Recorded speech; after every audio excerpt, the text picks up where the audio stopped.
सही बात है।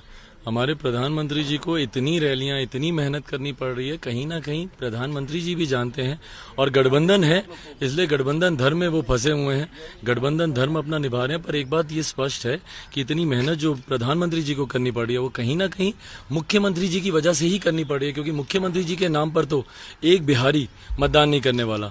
और वहीं अगर प्रधानमंत्री जी की बात करें, प्रधानमंत्री जी की तो लोकप्रियता इतनी है, वो वैसे ही इतने लोकप्रिय हैं कि वो दिल्ली में भी रहते तो वहां से भी चुनाव जीत सकते। पर पिछले 15 साल में जिस तरीके से मुख्यमंत्री जी ने बिहार को बर्बाद किया और जो आक्रोश जनता के बीच में है मुख्यमंत्री जी के नाम को लेकर, इसीलिए प्रधानमंत्री जी को इतनी मेहनत करनी पड़ रही है। जेपी नड्डा जी कह रहे हैं कि जो भी हो कोई बात नहीं, अगर उनको सीट नहीं भी आएगी तो भी उनको मुख्यमंत्री मानेंगे। कैसे देखते हैं जो इस तरीके से जेपी नड्डा जी का बयान, जबकि माहौल कुछ और दिख रहा है, आप भी बोल रहे हैं, मीडिया भी दिखा रही है। भाई पहले मैं बोलूंगा कि क्यों इतने नतमस्तक हो रहे हैं भारतीय जनता पार्टी के नेता मुख्यमंत्री जी को लेकर।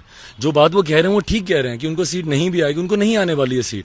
मौजूदा मुख्यमंत्री के खिलाफ इतना आक्रोश है कि मुख्यमंत्री अगर अपना खाता भी खोल लें, क्योंकि पहले चरण के रुझान हम लोग के पास भी हैं और मुख्यमंत्री जी की बॉडी लैंग्वेज भी दिखाती है कि रुझान उनके पास भी है। जिस तरीके से मुख्यमंत्री गुस्साए हुए हैं, जिस तरीके से नाराज हैं, कहीं ना कहीं दर्शाता है कि मुख्यमंत्री भी इस बात को जानते हैं कि उनकी सीट नहीं आने वाली।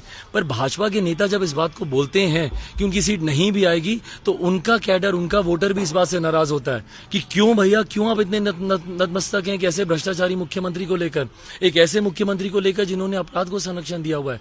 ऐसा क्या है उनमें कि भारतीय जनता पार्टी, मैंने जैसा कहा, प्रधानमंत्री जी चाहते तो वो तो दिल्ली से भी बैठकर चुनाव जीत सकते थे, प्रधानमंत्री जी की लोकप्रियता इतनी है। पर मुख्यमंत्री जी की वजह से भारतीय जनता पार्टी, प्रधानमंत्री जी स्वयं, उनको इतनी मेहनत करनी पड़ी। और उसके बाद जब ऐसे बयान सामने आते हैं कि उनकी सीटें नहीं भी आएंगी तो कहीं ना कहीं निराशा भारतीय जनता पार्टी के वोटर्स, कैडर्स, उनके अपने कार्यकर्ता, उनके अपने नेताओं में निराशा होती है इस बात से। एक अंतिम सवाल की आरजेडी ने भी कहा है कि एक फरमान आया है सरकारी कि 50 से अधिक उम्र के लोगों को रिटायर कर दिया जाएगा बिहार में।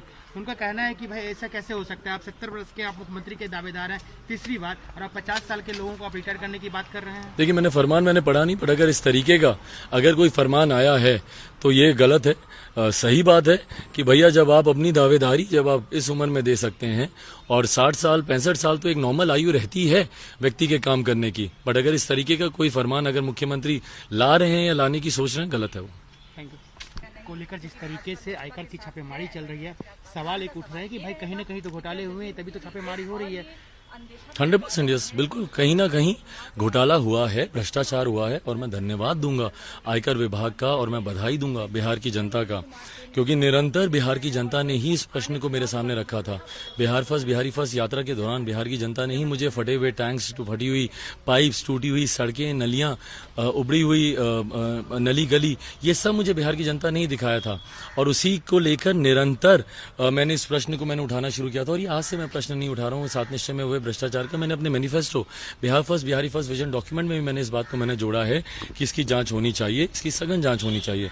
और आज पुनः मुझे खुशी है कि जिस तरीके से आयकर विभाग ने छापे मारे, इसको लेकर उन्होंने कार्रवाई की, और कहीं ना कहीं से जो बातें मैं कह रहा हूं वो सच भी साबित हो रही है। जिस तरीके से करोड़ों की राशि वहां पर बरामद हो रही है, अनडिक्लेयर्ड कैश है वो, जिसकी कोई जानकारी नहीं है कि कहां से आया, कहां से नहीं आया। जिस तरीके से फ्लक्चुएटेड, इन्फ्लेमेटेड बिल्स वहां पर बरामद हुए, तो कहीं ना कहीं अपने में स्पष्ट इशारा कर रहा है कि सात निश्चय। और अभी तो ये सिर्फ नली गली पर ही है, अभी तो तमाम योजनाओं पर होना है। बात सुनी जा रही है, डायरेक्टली इनडायरेक्टली कहीं ना कहीं केंद्र के अंदर आता है आईटी, और लोग कहते हैं आईटी सीबीआई तो मोदी जी के तोते हैं, जो अपोजिशन हमेशा कहते हैं। तो कहीं ना कहीं आपकी बात को सुनी गई है। देखिए, कहीं ना कहीं आयकर विभाग ने कार्रवाई तो की, और बिहार से अगर एकमात्र व्यक्ति कोई अगर इस भ्रष्टाचार से जुड़े हुए, सात निश्चय में जुड़े हुए भ्रष्टाचार को अगर कोई एकमात्र व्यक्ति उठा रहा है तो सिर्फ चिराग पासवान उठा रहा है, और किसी ने सात निश्चय में हुए भ्रष्टाचार का इस पर जिक्र नहीं किया। तो कहीं ना कहीं, और मैं ये नहीं बोल रहा कि मेरी आवाज सुनी गई, मैं धन्यवाद इस बात का दे रहा हूं कि 12 करोड़ बिहारियों की आवाज सुनी गई। 12 करोड़ बिहारियों की आवाज को दबाना असंभव है। उन्हीं की आवाज को सुनकर आयकर विभाग, केंद्र सरकार ने जिस तरीके से कार्रवाई की, उसके लिए मैं उनका धन्यवाद करता हूं। अंतिम सवाल, क्या आप कह रहे हैं कि नीतीश कुमार फिर से पलटी मारेंगे, कैसे मारेंगे और क्यों मारेंगे? देखिए, बिल्कुल, मैं तो बार बार मैं कह रहा हूं कि प्रश्न ये नहीं होना चाहिए कि भाजपा लोजपा कैसे मिलकर सरकार बनाएगी। प्रश्न ये होना चाहिए कि क्या जनता दल यूनाइटेड भारतीय जनता पार्टी के साथ 10 नवंबर के बाद भी रहेगी।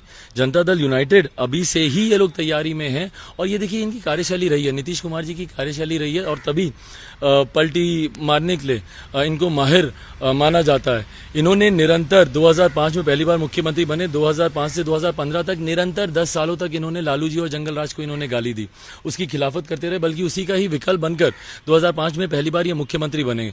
और उसके बाद 2015 में अपनी राजनीतिक महत्वाकांक्षाओं के लिए तुरंत इन्होंने लालू जी के साथ ही इन्होंने अलायंस कर लिया और उनके साथ मिलकर सरकार बनाई। 2013 से निरंतर मौजूदा प्रधानमंत्री आदरणीय नरेंद्र मोदी जी का विरोध कर रहे थे, उनका हाथ झटका, उनके सामने से थाली खींची और आज उन्होंने 2017 में उन्हीं के साथ मिलकर फिर सरकार बना ली। आज ये पुनः जिसका ये विरोध कर रहे हैं, लालू जी जंगल राज का ये विरोध कर रहे हैं, तो इसमें कहीं कोई शंका नहीं होनी चाहिए कि अपनी राजनीतिक महत्वाकांक्षाओं के लिए 10 नवंबर के बाद पुनः मौजूदा मुख्यमंत्री नीतीश कुमार जी लालू जी राजद के साथ हाथ मिला सकते हैं और 2024 में पुनः अपनी दावेदारी पेश करेंगे प्रधानमंत्री पद के लिए मौजूदा प्रधानमंत्री आदरणीय नरेंद्र मोदी जी के सामने। तो इनकी राजनीतिक महत्वाकांक्षाएं जो हैं इस तरीके की अगला बदली करने में इनको प्रेरित करती है और इसीलिए ये जिसका विरोध करते हैं अंतोगत वो इसी के साथ मिलकर सरकार बनाते हैं।